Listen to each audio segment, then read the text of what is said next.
On a warm, breezy afternoon in late spring, when the sunlight made everything look softer than it was, I learned that love sometimes arrives quietly, without fireworks or warning. It doesn't always come crashing in like a thunderstorm. Sometimes, it slips in like dawn, slow, gentle, and almost unnoticed until suddenly everything is bright.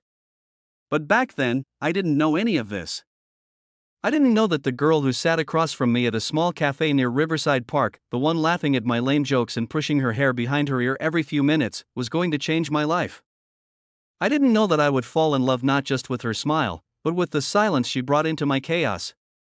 And I definitely didn't know that the one sentence I said as a joke would uncover the most unexpected truth I had ever heard. Before the story continues, if you believe in love that heals, kindness that matters, and second chances in life, please like, comment, share, and subscribe to the channel Heart of a Father. It means more than you know. Her name was Mira. She was nothing like the people I used to surround myself with. I was the type of person who lived in constant rush, always moving, always pushing, always trying to prove something to people who didn't even care. I chased goals as if they were air and I would suffocate without them. I was always somewhere between stressed and exhausted.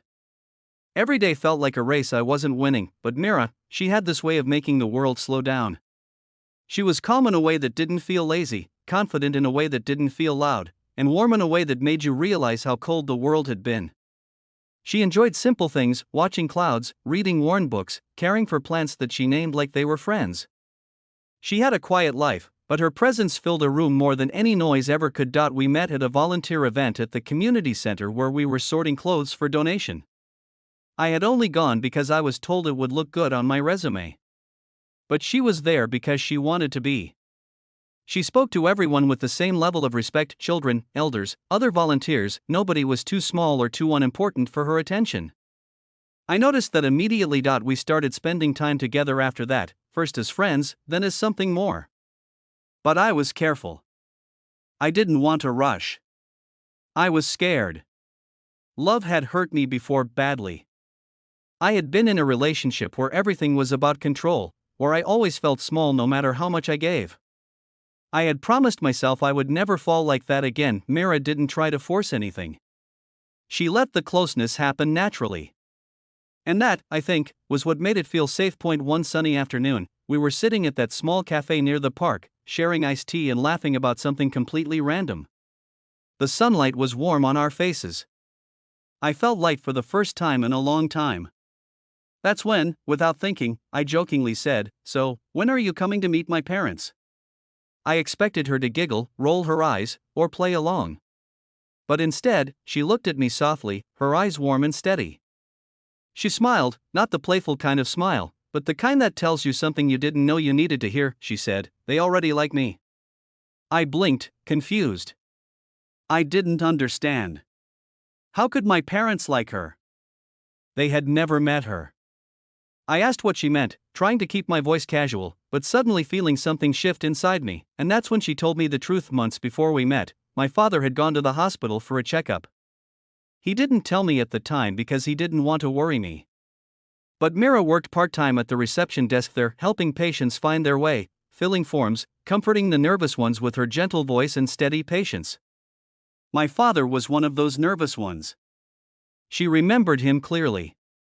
He had been kind but anxious, worried about what the doctors would say. She sat with him in the waiting area. She told him jokes. She handed him water. She talked to him like a friend. She didn't know who he was.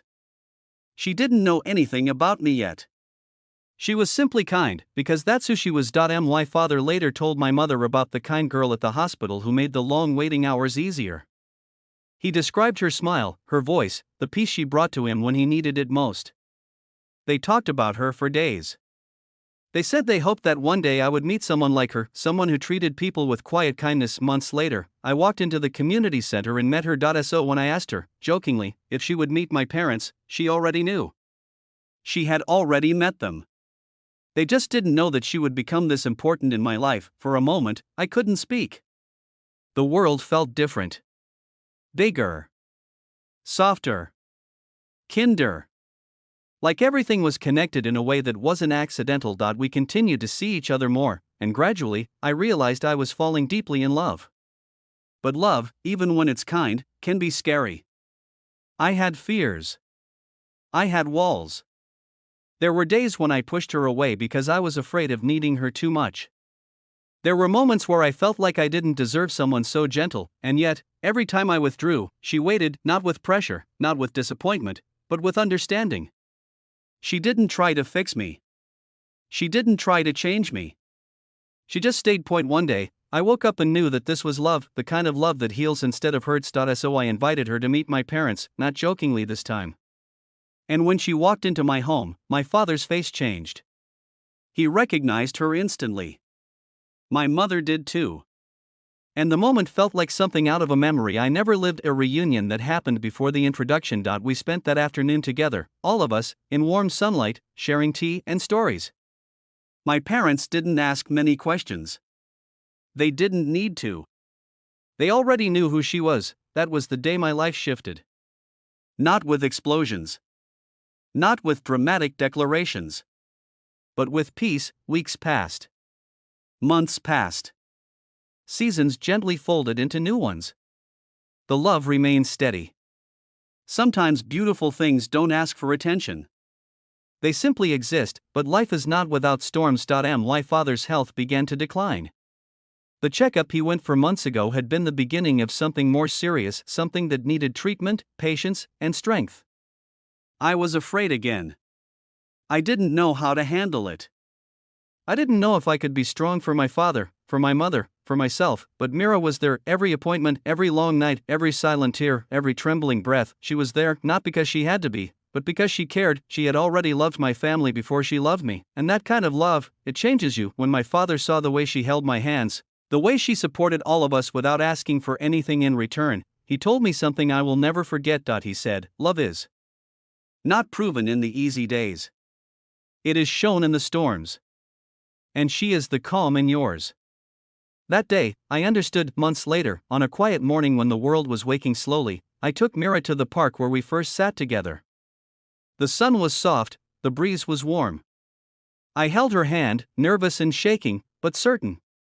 I asked her something I once joked about. I asked her to stay forever, and she smiled, the same warm, steady smile, and said she already had. If this story touched your heart, please like, comment, share, and subscribe to Heart of a Father.